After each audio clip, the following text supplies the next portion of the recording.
Thank you guys so much for being here. I'm really excited for this panel because just all of what's happening with COVID-19 pandemic has definitely changed a lot of the recruitment processes. And in general, I just want to hear your stories because you also come from different countries and different kinds of like companies as well. So some boutique, some big four, some other kind of firms out there. So really curious to hear about your stories and kind of like the strategies and tactics you guys had. So I guess the first thing we could do is, can you go introduce yourself? And right now I see Barkisa on the top left, so we'll start off with her. Thank you, Christine, for having me. I am Barchissa. I am an engineer graduate from Politecnico di Milano. I live in Lecco, which is a small city near Milan, and I started working for a boutique company in Milan, of course. Nice. The next person would be Jingy. Yeah, so first of all, thank you so much, Christine, for having us here. My name is Jing Yi. I am, I did my undergrad back in China in Korean language and literature. And 2 years ago, I came to Canada to pursue my master's degree in second language education at McGill University. I signed my offer with KPMG. The service line is called strategy and operations. So it's not technically, tech consulting, but there is a, huge amount of work that is tech associated. Next person should be Valerie. Hi everyone, my name is Valerie. I just graduated from McGill University and I just signed with PwC in technology consulting with SAP. So it's going to be my pleasure to share my experience with you all. Sounds good. And Morgan? Hi guys, I'm Morgan. I'm originally from New York and I am a current senior at James Madison University with a double major in intelligence analysis and spatial analysis. I recently signed with Accenture Federal Service. Nice. And Aldrich. So hello everyone. My name is Aldrich and I'm based in Manila, Philippines, and I studied information technology entrepreneurship in Ateneo de Manila University, and currently I'm working in PwC as a technology consulting associate, particularly for cybersecurity and privacy. Sounds great. So I guess like the first question I want to ask is, why are you interested in tech consulting? For me personally, I think that working in technology is a smart move in 2020. As you can see also with this COVID, everyone is starting to rely more and more in technology, and also I have a strong passion for technology. So these are my reasons. The reason why I'm interested in tech consulting is, first of all, I just realized my passion for consulting because, I really love the communication part, the problem solving part. And then at some point I actually, did some coding myself. And then I found, okay, that is actually very interesting. I can really create something that is, tangible. And later on, I kind of, dive deeper into the tech world, and I found that's actually something that I'm quite interested about, and I found that I can do a little bit coding and stuff. So that's when I realized, okay, I want to bring my coding skill and my communication skill to the consulting world. So yeah, so far it's been a very good journey. The reason why I'm interested in tech consulting, I could go on for like so long about that. But overall, it's just because like my overall mission, like in my studies, I just realized that I wanted to have the most positive impact with the job that I will have. And I started studying sustainability at McGill, but quickly realized that it was kind of hard for me to imagine myself how I could participate to the creation of a better tomorrow with studying sustainability. And I discovered technology, and I saw that technology has so much potential to bring people to move forward, help them, empower them. And so that's why I really went deep down in technology, changed my major to information technology. And I'm someone just like Jinghee, I love like problem solving. I'm super curious. I love like things that constantly change up and being challenged. So technology and consulting was just the best of both worlds. And I'm super happy to start in that field. Like the next summer, it's going to be really exciting. It sounds like an amazing domain. Thank you. Yeah, I would say pretty much the same as other people. I'm very interested in problem solving and also consulting in general, and just being on new projects and being able to learn new things. And as technology changes, there's the ability to keep learning, which I'm very excited about, and that's pretty much why I can love it. For my end, my course is a bit different because it's not really a technical course. It's mostly on the business course, where we actually try to make our own startups as groups. But what really interested me in tech consulting was, I think, the different problems that you can solve, given that in my country, or just the clients that the managers I met, they really had a lot of different technologies that they advise, and just being able to learn the different technical capabilities of cloud and even security just really was an interesting thing for me to learn and even grow from the different problem solving stuff that tech consulting has. Okay. All right. And then I think we're going to wrap up the introductions and go right into recruitment. So this is where we're going to ask a little bit more about your process, maybe some of your tips and tricks and some strategies that you have. So I guess the first question is, how was your process like? And when I'm talking about that, I'm talking about like, you can go with detailed as what was your actual process, or maybe from the very beginning, how did you even prepare for it? Or maybe some things you did on the side, like networking. Tell us a little bit more about your story and how you even got to the offer that you have now.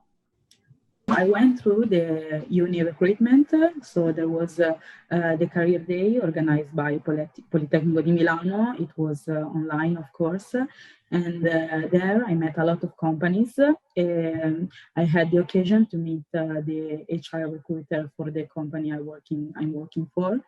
And so she asked me some questions about me, about my path, my course, my studies. So that was like the first interview with HR. And so after the interview, she said to apply for the position, which would open. So the career event was in May, and I could apply for the positions just in July, so I applied as soon as they opened. Then she said that I had to do a technical interview. So this is where I met Christine, because I was freaking out about the technical interview. I was worried about what they could ask me. So I contacted her and she gave me some advice.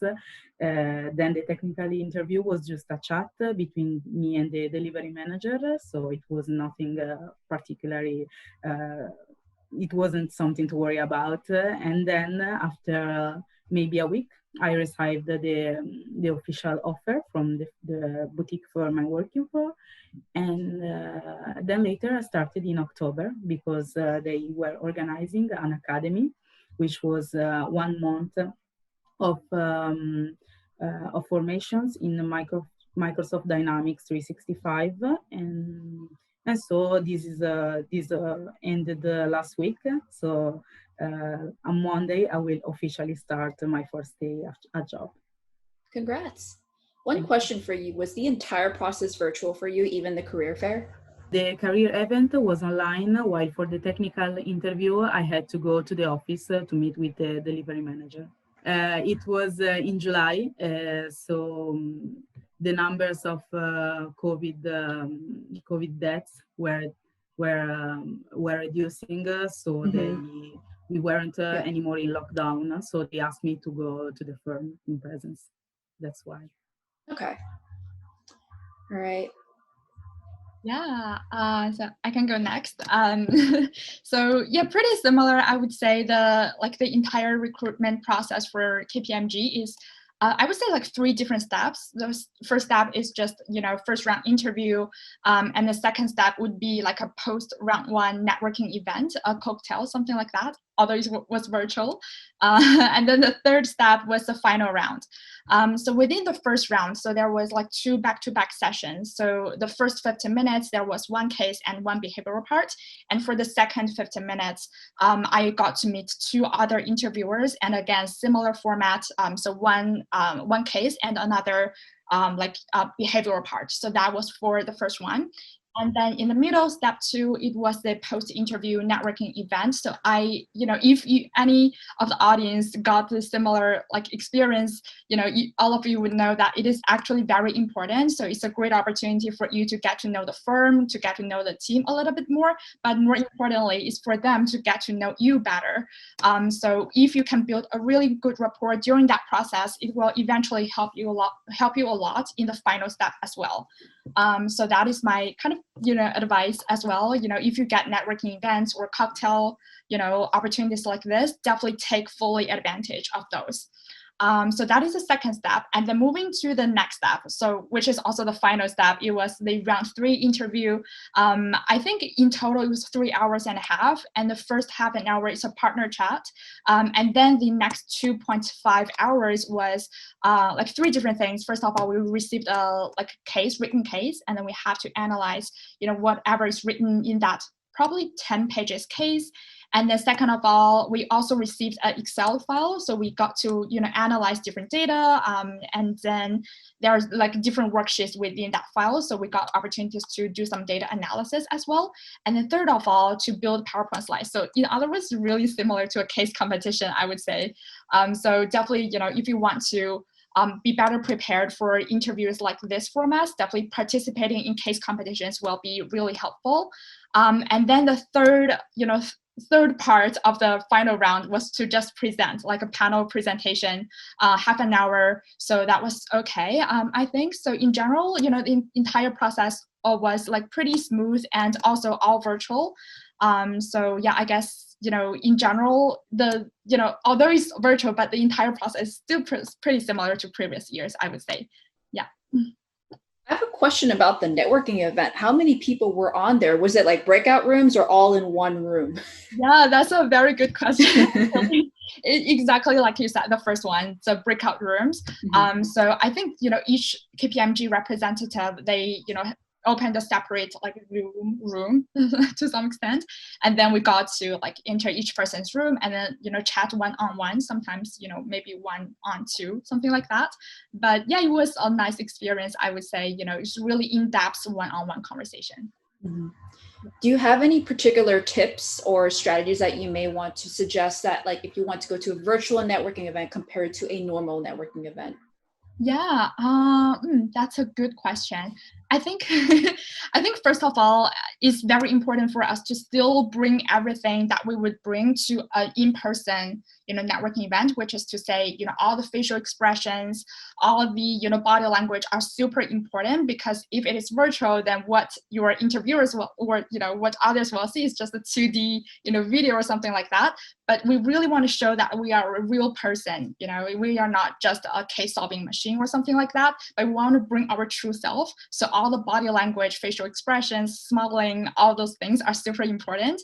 And then the second thing I would say is really to build rapport. So have in-depth conversation. Instead of talking to a lot of people and spending like 1 or 2 minutes with each person, instead of doing that, try to have in-depth conversation with maybe just 1 or 2 people, so that you can really get to know them better and let them to get to know you a little bit better, so that maybe, fortunately, you may also get a referral at the end of the day. Yeah.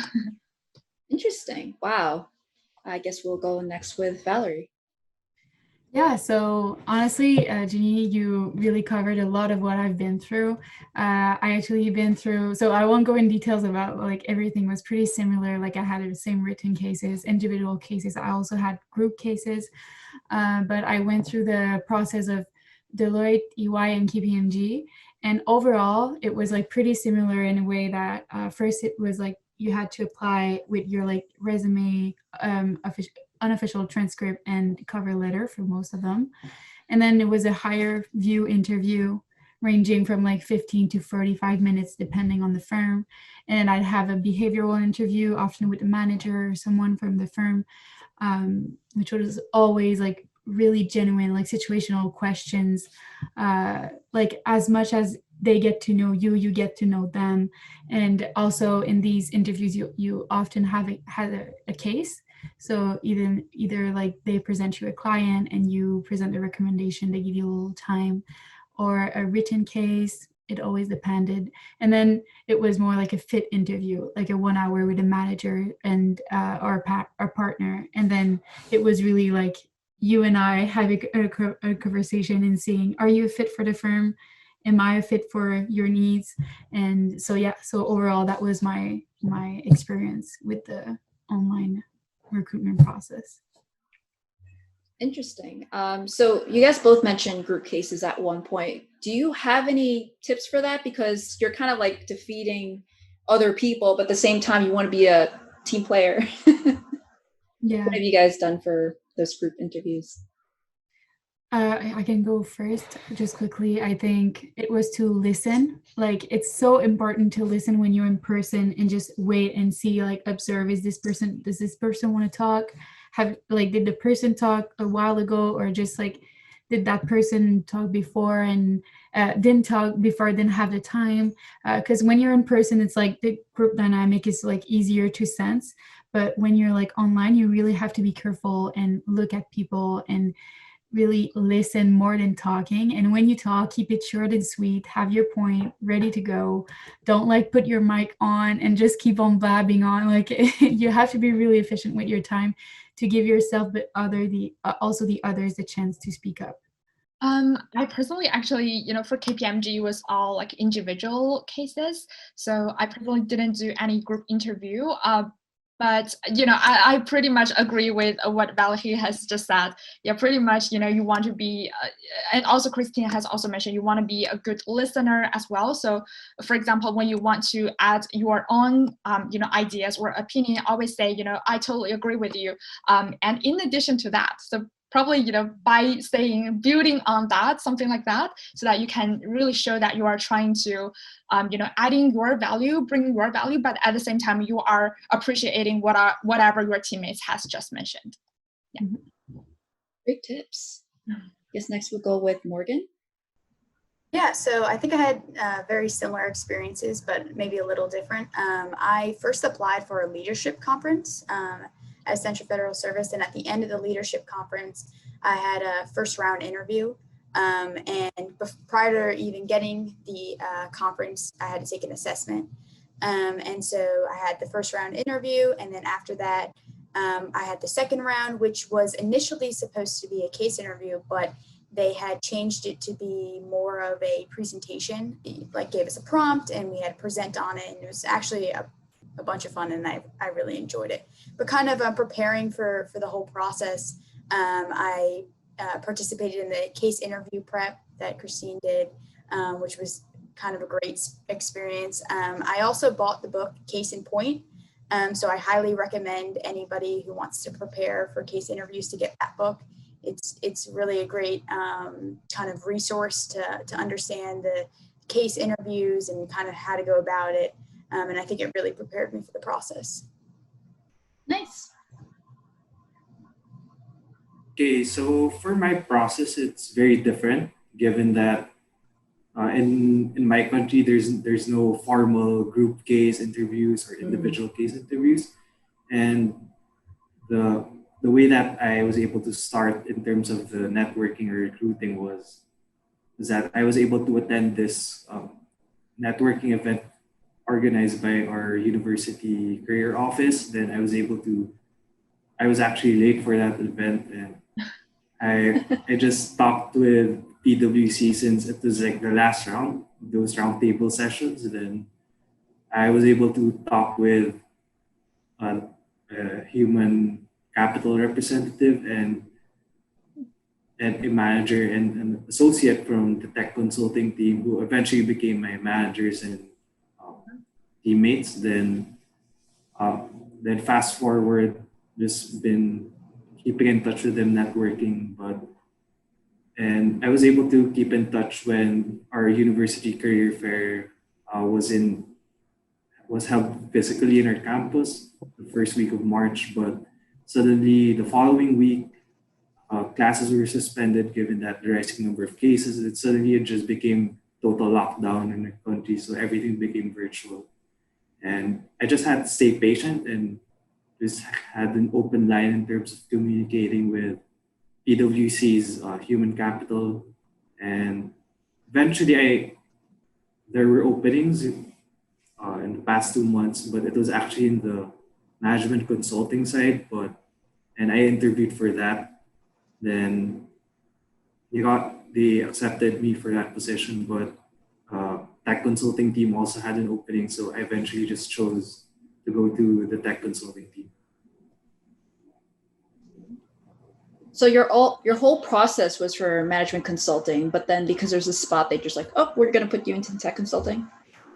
Well, I already had a good endorsement from the tech consulting team, especially from my manager before, but the opening that was available was from management consulting, and eventually the two managers decided to just let me choose between what I wanted more, given that they really wanted to get me to join PwC. Nice.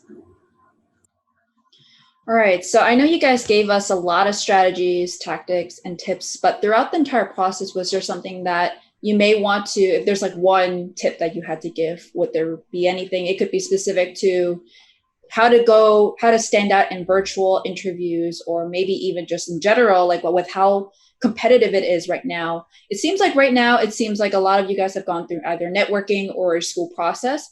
But did you guys do a lot of preparation beforehand? And if there were any tips specifically for that? An advice I can give is, especially during this period, is to not give up. Like, you will find the right position for you.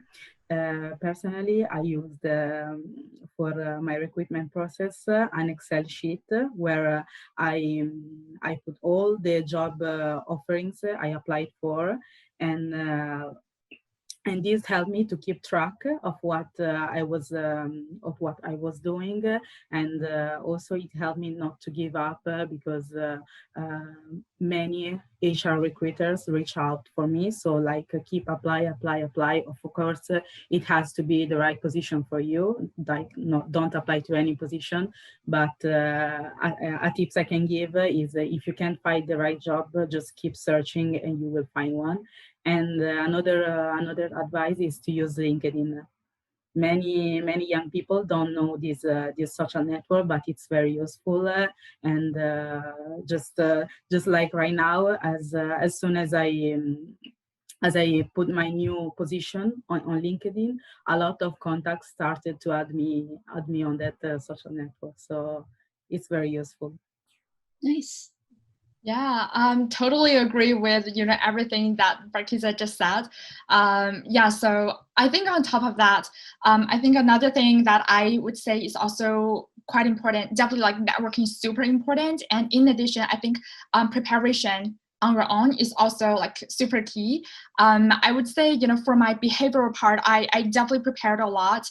This is also an advice that I got from someone in my network. She's also a consultant, and she told me that we can actually make a matrix. So basically, on the columns, in the first column, you can write down like different skills that consulting firms are looking for. So for example, time management, conflict management, or leadership, etc. So that is on the column. And on the first row, you can write down different experiences you had. So for example, student associations, or the internships you had, or just school projects, something like that. And then you map each of the skill with that experience you had, so that you can really make a matrix of your own. And then you can just pull up, different stories that you want to tell during your real interview. So I did that, and I found it really useful. So I would recommend, anyone, maybe if you also are interested in applying for consulting, then that could be useful. And for the case part, I think, Christine has also done a lot of, great videos saying, what are the resources out there. So definitely check all those videos. And also, just practicing with your friends, or, I know Christine also has a community that helps to connect people with each other to practice cases. So definitely use all those resources out there. Yeah, I so agree with everything that has been just said. I also use all of the Christine's resources. Honestly, it was a lifesaver. I started off preparing for management consulting cases because that was the only thing available. I even did something with McGill, which was like a class preparing for like how to crack like case interviewing management. Turns out like I didn't use once like the frameworks or like calculations, all that stuff that was just not in tech. But the thing that I really kept from this is like the structure. You want the interviewer to get out of your interview and say, I like the way you think. I can like follow up with how you're thinking, and the way you're thinking is really clear, and it's clear that you're passionate about solving problems and that you have a nice approach. So I could go on about that, like just for the behavioral, you have to like prepare your answers. You have to be really efficient with your time, because in the short amount of time you want to like say everything you need. You want them to know, like they don't know you, so what do you want them to know about you, and be like really prepared so that you're really efficient with your words and sentences, and all the stories that you tell, they're also really structured, and the end result is that you say the message that you send the right message. And so yeah, for the behavioral, I think a lot of people underestimate the preparation it takes. Like you really have to know what the message you want to get through. For the case, structure, go with the structure that Christine is providing. That's super cool. And also be like really enthusiastic as a challenge. It can be really stressful, but your approach is everything. Your attitude, your mindset, they can sense it. Even if it's online, they'll sense it. And you have to take it as a game, be like enthusiastic, explore the various possibilities, be curious, be driven, and like show that you're having fun and that you're here because that's really what you want, and you know that you're at the right place. And like following with that, I think the one thing, if I had like one advice to give to anyone going through interviews, is don't be so stressed, because it's not, everything is not on you. Like one thing that I saw in all the processes was that they're also trying to sell what they have, because they want to attract the right talents and the right people. So it's a collaboration. They want to get to know you, but you also have to get to know them. Ask the right questions, see if they fit with your values, their mission, their vision. Do you feel like going in this firm, you'll do a great job? And so get in there thinking that you'll have fun, thinking that you'll meet amazing people, because you will, and collaborate. Be genuine, be passionate. And yeah, so again, I could go on with that, but overall, just collaborate, listen, and be genuine, and it's going to go all good. And like Kisa said, you'll find the right position. Just keep going, and the right position will arrive with the right people. And if you're chosen, amazing. It means that you were meant to be there. If not, it means that there's another opportunity out there that is even better for you and better fitted. So don't give up. It's gonna happen. I highly agree with you, Valerie. I know for a bunch of my interviews, it was a lot about, am I a good fit for the position, but also, do I like the company? Do I feel like I'm going to thrive here? Am I going to be successful here? And it's kind of like dating. Is it going to work? Is it not going to work? And I think that's a big part of it, So, any tips that I would give is start early. I know for myself, I started in the summer, kind of identifying, did the Excel sheet, put all the places that I wanted to, look at or see, find out more information, what do I need for the application, all that kind of stuff, because the deadlines in the fall are really early. So that's important to identify when the application deadline is and what the requirements for, and kind of understanding more about the company and the type of positions that they offer. And then the second thing that I would provide a tip for is prepare for the case interview. I know for myself, my major, I didn't really know anything about case interviews. And so when I heard about it, I was like, oh, I don't really know what that is. And so for me, I had to do a lot of preparation, but, buying books and preparing with other people, that's really helpful, because, and it's all about structuring your mind around, how to solve them. And each case that you do, it will prepare you better for the next one. So I think those are the major tips that I would give.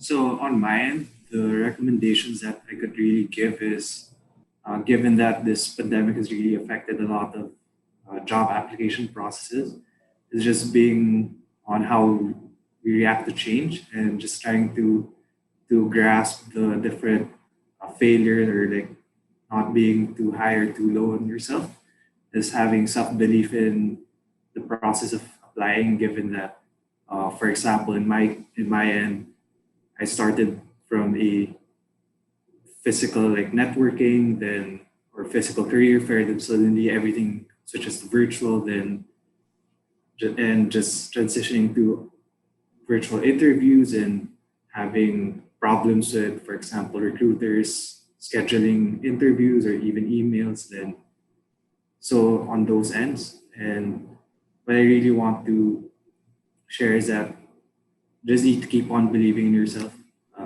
stay confident despite like not being from this background of being in the top of your class or top of your course or just having the credentials. Just believe in yourself and your experiences. And second would be uh, just really prepare for everything. Look at your resume again and again, and try to make sure that all the experience that you can say, you have different answers for every situation or scenario for the behavioral, situational, and mostly just have an open mind in terms of communicating with others, especially with how there's so many opportunities now to network from online webinars and LinkedIn, different platforms, even Facebook groups. If your school has a lot of jobs and internship groups. So just just reminding yourself to be open-minded and open to change and all those things. Yeah, I think like especially during the pandemic, that's where everyone's just like, oh, change everywhere, either through like COVID-19 or going working from home, or not even just that, like instead of going to an actual physical class, you're going virtually or maybe in a completely different time zone even. So those are just a lot of things that are thrown at you in addition to the fact that you need to get a job. So mental health and emotional health, I think, is extremely important at this time. Even though there's all these deadlines, just make sure to de-stress and actually, don't even look at that Excel sheet that you guys were talking about for like maybe on a weekend or so. I mean, like, no, still look at it though, but you want to prepare on your own time, but just make sure that it's not everything. You still want to make sure your grades are good. You also want to make sure that you're still interacting with people, not physically, of course. You want to do it like maybe like a occasional Zoom call, play some games with some friends. I think when I first did it, I didn't have it during the pandemic, but a lot of what I had was so much anxiety, which is like unbelievable, because at that time it was like September or so for me, and that was also when everyone was starting classes, so you need to start learning how to learn again. And then for a lot of people now, it's like how to learn virtually. It's like completely different. And then on top of that, you're trying to compete against other people, with all the consulting firms. They're all doing it around the fall term. At least most of them are. But that's just a lot of immense pressure that if you know that, oh, this person got an interview, but I didn't, all of a sudden you're like, oh, there's something wrong about me. But it really isn't. Like you guys mentioned, it's all about the right opportunity. And even if it didn't end up coming up now, it may later. So a lot of people who I know that actually did not get tech consulting internships or jobs or anything right now in the around the fall time, they did in the spring semester. They were either recruiters are like, oh, we like you, but we didn't know about you until now, or that you didn't apply or weren't even aware of the firm. And then later on, maybe even after you got your first job, regardless if it's like even tech consulting related, there's still opportunities out there as long as you kind of transition your way through either through like transferable skills or experiences. So that's just my 2 cents. Again, I did not do it during a pandemic. I can't believe how you guys are doing this, and these stories are amazing. Oh, thank you for all the resources that you created for us. Those are really helpful. Thank you. And I'm going to try to make a little bit more resources. I honestly, it's been a while, so I need to kind of remember how to exactly like, how would people at this time feel about applying for a job that's virtual, or maybe they just don't know how much the job can change, because a lot of people have been asking me during the pandemic, how has your job changed? Like, will that be my future? Will it be permanent? Because there's some companies out there that are now like working from home permanently. Like, is that like, if you want tech consulting or consulting for traveling, are you going to travel? Like, that's one of the questions I get. Yeah, that's true. A lot of things are kind of unsure right now. So just be resilient, and as everybody else said, be patient. Always believe that there are opportunities waiting for you. Yeah, exactly. And I feel like it can be like intimidating to see change in the recruitment process, but when we think about it, like there's also opportunities to to leverage it. Like it's online. You don't have to like get to an office, rush there, and find the little place and be in the waiting room and just being so stressed. You're in the comfort of your home. You can, you know, there's so many good sides to it, and we're young. We can adapt quickly to change. Like people have to like see it as something positive in the end. You see, like there's always opportunities to create value out of it. And yeah, thank you so much to Christine. Honestly, if you create more value and more content, good, but the content that you have right now is even like is really on point. I'm sure to help a lot of people. And I'd say maybe one thing that I add for the preparation would be like when you know that you like apply to the position, you know like what firm and everything. First, I strongly believe in the personalization of each preparation for each firm.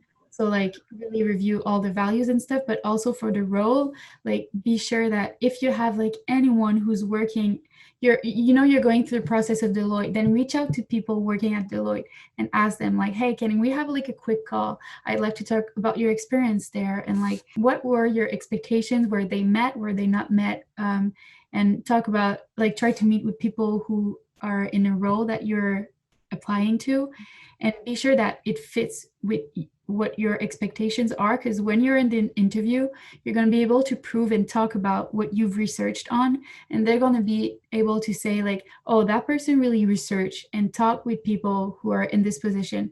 They know that they fit, like they did the background work to be sure that they're not here like for nothing, and that they really know what they're into and what they're looking for. So that's really good for the interviewer when they see that from someone who took the initiative to research more than what the job description is providing. So really be initiative taker. Don't be afraid to reach out to professionals on LinkedIn, anywhere. Like it's so easy now, virtual coffee chats. It takes like 15 minutes of the time of one person. But if you say that in the interview, yeah, I had a virtual coffee chat with someone who like is doing exactly that, and I love that about this position, then instantly you're like standing out from others. So I say like that's really good to network during the recruitment process to learn more about the position. That's great advice. I think that actually would lend me to the next question, which is mostly when you guys got your offers, if you had multiple offers, if anything like that, what really made you decide between them? Because it's either like a culture fit, or maybe it's the location, or just the position itself. If you just only had like one offer, just tell me more about why did you stick with this offer instead of waiting for the other ones to come? I know, like, especially with the pandemic, people are just unsure of the future. So they're probably like, okay, yeah, I'm going to just take this offer. And that's completely fine, because I did that too when I was desperate. But if you guys have any stories about like the decision making between the offers, please let me know. So I had three official offers, and two were in the supply chain sector, because as I say, then I'm an engineer. So two were in the supply chain, while the one I accepted was in IT consulting. So the choice was easy, because I wanted to do consulting, of course, but also the location of the company was in the same city as my husband's, so this was like perfect for me. And another thing is that I liked the company, all the interview process, how they treated me when I met them. So they gave me a good impression. In fact, as I also told Christine, I also got another offer from Accenture, which was the company I wanted to work for in the beginning, but like I still decided to stay with the company I started with because they really made a good impression of me. So I chose them and they chose me. Sounds great.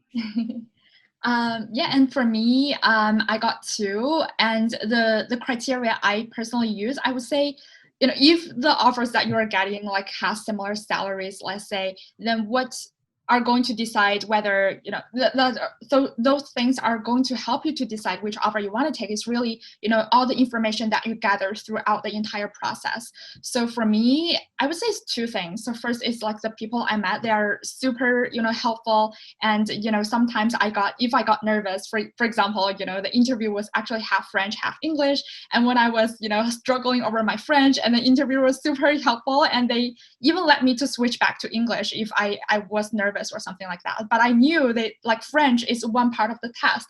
So even that, they allowed me to speak English during my interview process. So I think, you know, the people are amazing. And the second part is really, you know, got to know about the projects they are conducting. So what projects, you know, KPMG gets a lot, and also what is the, you know, kind of the balance between the English projects and French projects, because I do want to improve my French. So I know that they have this great balance where I can explore, you know, both sides. So I think, you know, all those information that I collected throughout the entire process from talking to different people definitely helped me to decide which offer I want to take. Yeah. Amazing. And for me, it was truly like PwC was always my number one. So there was no, like, the moment they called me, I was like, yes, yes, yes, yes. And obviously, no matter like even like EY, Deloitte, I had another offer, but it was really the people, the culture. When I met with PwC, like a year ago, I think I went to the first networking event. Just the people, you just feel it. I just felt like going in their office. It wasn't even for recruitment that I was doing that. It was like for my club. I was looking for sponsors, and I just went into PwC, and I was like, wow, this is such an amazing place. People were amazing. So for me, I feel like it's the fit, honestly. Because if you're applying to a position, obviously you're interested in task and everything, and yeah, if you have like really different roles, but me, it was pretty similar positions. It was really the firm and the people I've met through the process, and how I saw myself growing and evolving in this firm. And yeah, for me, there was no doubt PwC was the one. Yeah, going off of what Valerie said, Accenture Federal was definitely where I wanted to be, and I knew that going in. So, you know, I did have other offers, but I really liked the position and the location. I always really wanted to be in DC, specifically working for the federal government, and being on projects for them. So kind of the fit of the position where it was, I kind of went in, and when I got the offer, I was like, okay, yep, this is it.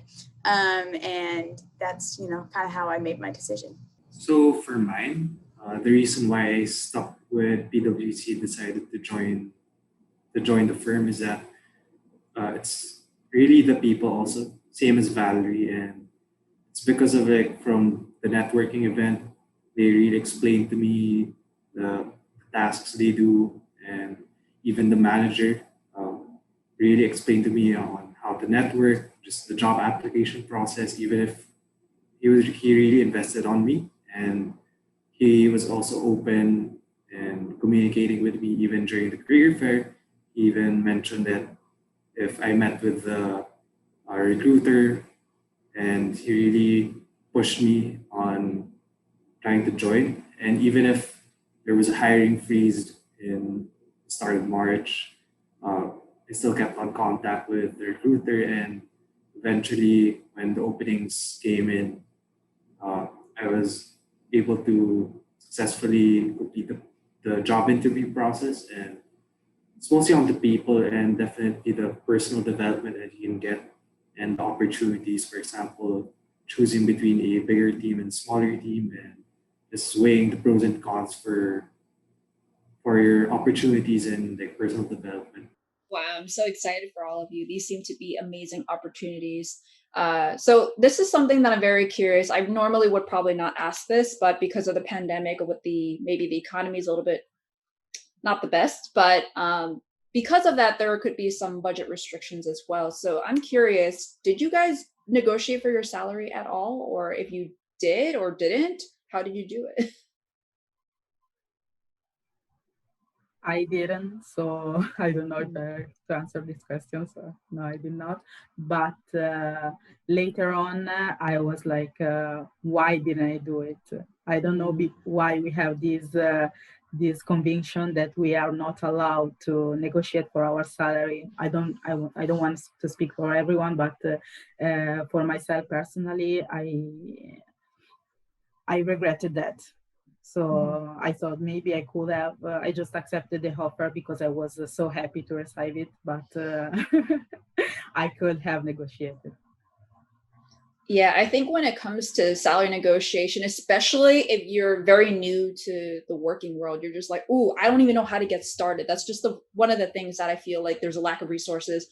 I personally don't even know much about it because I haven't really done salary negotiation myself. I also regret it too. When I first got my offer at Accenture, I was like, "I'm doing it. I'm signing it today." I didn't actually even pay any mind to salary negotiation.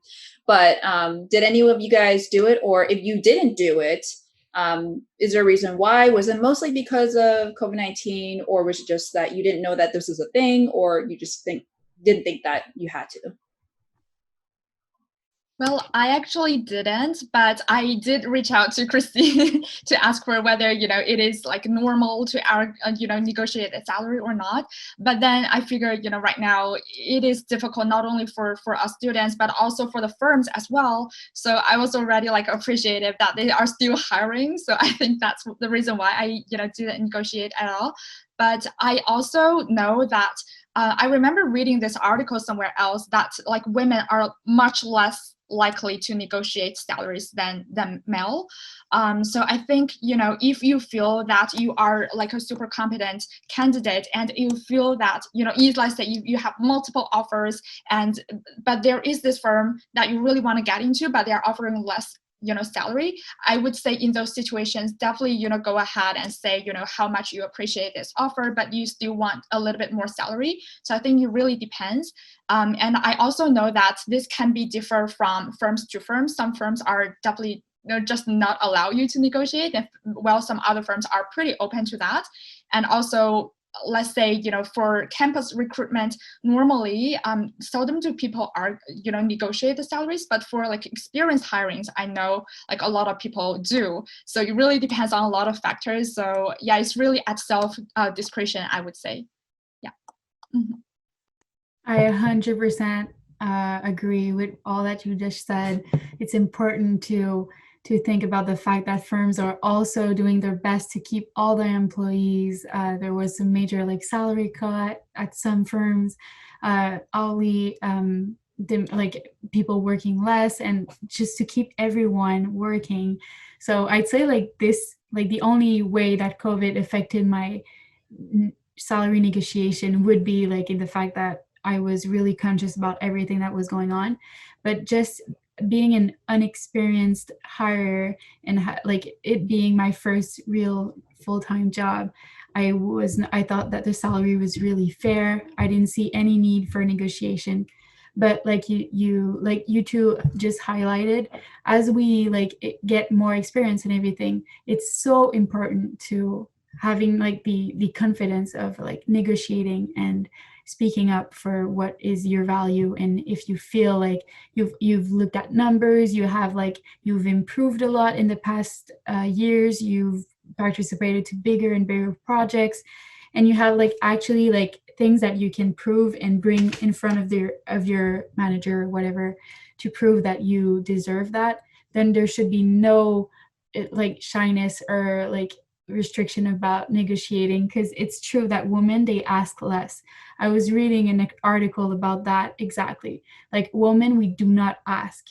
We should not feel afraid to show up for our value. But just like personally for my case, unexperienced first time offer, I just thought the value was perfect, salary was fair, and I didn't see any need for negotiation.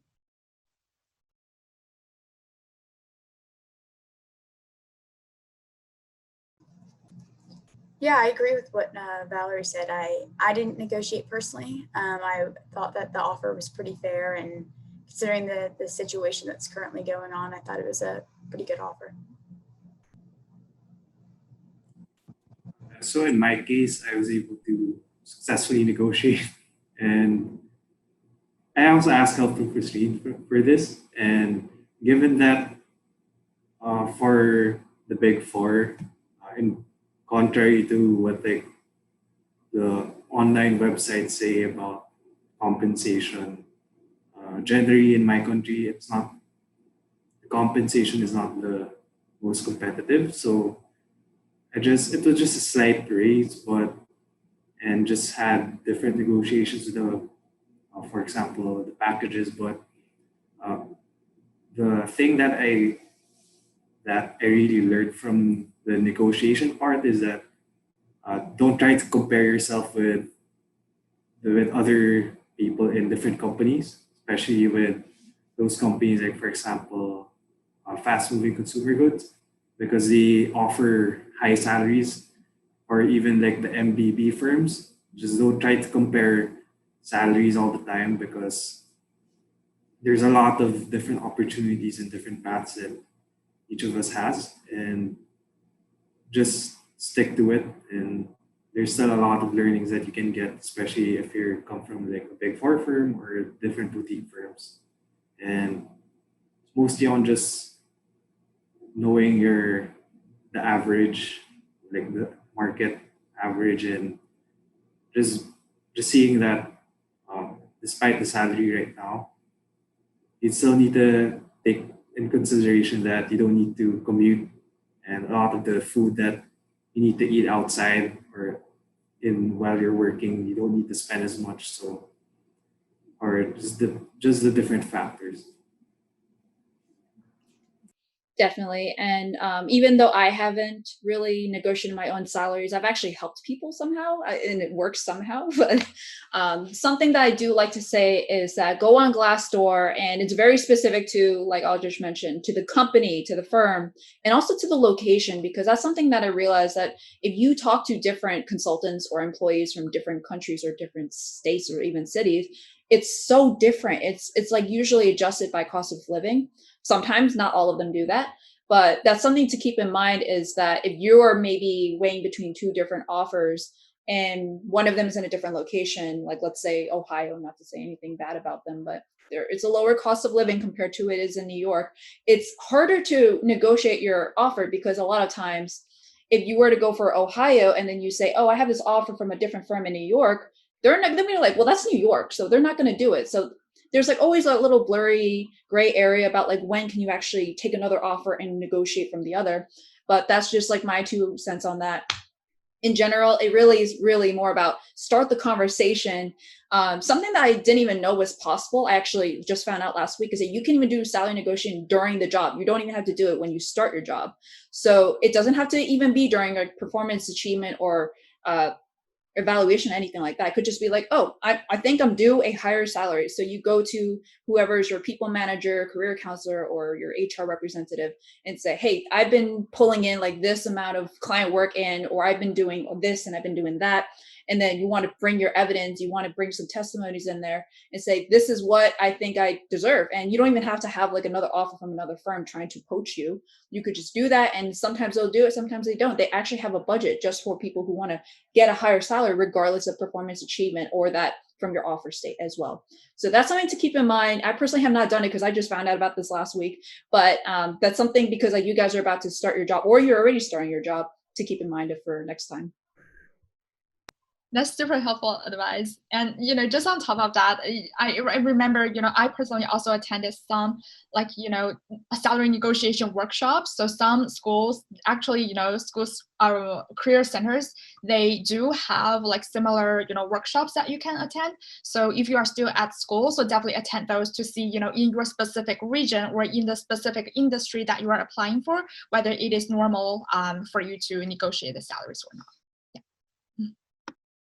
All right, sounds good. And there's going to be 2 other questions I'm going to ask. First is, what are you looking forward to when you start your job? And second is, how can we find you on social media? So I can't wait to learn, of course. So I'm just out of uni. So the main thing for me, my main goal is to learn. and I am already like dreaming about becoming a team leader, a manager, etc. in my company. So I am aiming high. I want to reach the top. I want to grow in my company, and of course it will take time. I just started, but I am ambitious, so that's what I'm looking forward. And also, my company gives me the opportunity to get some Microsoft certifications. So I will also study for those, and I can't wait to be put on project, especially international projects, and that's that. So you can find me on Instagram as underscore Barchissa, and also on LinkedIn as Barchissa Nonni. So if you have any question, if you need any advice, you can reach out to me, of course. All right. So for me, I think the two things that I'm pretty looking forward to is, first of all, is the network that I can grow. Yeah, consulting is a great place for you to grow your network. So that's something I'm, super excited about. And the second thing is pretty much similar, like what Barkisa has just mentioned, like the learning opportunities, the opportunities to kind of grow our skills. So that means both technical skills and soft skills, like communication, all the problem solving. But in addition to that, all the technical skills, for example, all the certifications or just Excel, VBA, all those stuff, I believe it is super useful, in whatever job you are going to do. And to answer your second question, where people can find me on, I think I'm super active on LinkedIn, so definitely reach out to me on LinkedIn. I am always there. Amazing. Quite similarly, honestly, I think consulting, we're all looking forward to joining that amazing network, being surrounded by people who share the same values, hardworking people, curious, love to learn. I can't wait to be challenged and to be exposed to various industries and have experience with like different clients. I cannot wait to start my career and, like you said, Jinghee, like acquire new skills and building actually the professional you truly want to be. And the reason why we're surrounding with these people is that we aspire to be just like them. Yeah, so I really cannot wait to join and start working. And the only really place that you can join me is on LinkedIn, because I'm not a big fan of social media, but LinkedIn, Valérie Parenteau. And if you have any question, people from Montreal, regarding the language or regarding the experience, you can reach out to me anytime. Yeah, I think what everyone says is pretty accurate about what I'm pretty excited for. I'm just really excited to network and meet new people, and also, get into the tech world, learn more about technology, emerging tech, and also about the government, and kind of applying the skills finally that I've been learning at university, and putting them to the test. You can find me on LinkedIn at Morgan Moritz. I'm pretty active there. So if anybody has any questions or wants to talk about Essential Federal Services or anything that I mentioned today, I would be more than willing to sit down, have a Zoom conversation or whatever. So for me, I'm already like almost nearing a month for work, and so far I'm just more excited on the numerous changes and upcoming projects that the company has to offer, and there would be changes that would bring a different dynamic, and just the personal development, continuous trainings and certifications. And definitely it's the digital transformation that a lot of companies are going through, and being as a technology consultant, whether it's from cybersecurity, cloud transformation, and everything. There's definitely a lot of opportunities that being in this field has to offer, given the changes that the COVID pandemic has brought. And for social media, you can just catch me on LinkedIn, and I'm very open to respond to messages and connect and discuss anything about whether it's consulting, business, or technology. Sounds great. And all of the social media links that we just talked about will be down in the description below. So thank you so much, and definitely reach out to them. They're, as you can see from this entire call, it was very knowledgeable, very interesting. And we're in a very unprecedented era right now. So we want to provide as much support as possible. Again, all of us are actually in the technology consulting community. So if that is also something that you want to join and learn more about technology consulting, network with people, and also learn a lot about the resources that we have in case interview, or even about the future pro bono technology consulting program that we're going to have, definitely check down the link below. And we're also definitely going to be doing a little bit more about this. And I just want to ask you guys, are you guys open to a live Q&A? It doesn't have to be all of you, just a few of you, if art is fine. Just for if anyone has any follow-up questions. Sure. Okay. All right. Yeah, of course. Okay. Yeah, so we're going to definitely try to make it a little bit earlier on the weekend so Aldrich doesn't have to stay up until 2 a.m. But thank you so much. Really appreciate that. I think that this could definitely help a lot of people. Even if they don't go to the live Q&A, this video itself, I feel like could be really great. Thank you so much, Christine. Yeah, great. Thanks to you. Yep, absolutely. Yeah, thank you. Yeah. Thank you guys so much. And so we're going to see each other in the Facebook group, have a live Q&A Facebook event. So if you're interested, make sure to join the Facebook group for that. And also, do you guys have any last words before we end this video? Good luck to everyone. Don't give up. You'll find the right position for sure. Yeah, exactly. Be patient. Always believe that opportunities are there. If you don't get it this time, believe me, there are better opportunities waiting ahead. Exactly. Just don't compare yourself too much with everyone who gets different job offers. Just stay patient, stay ready.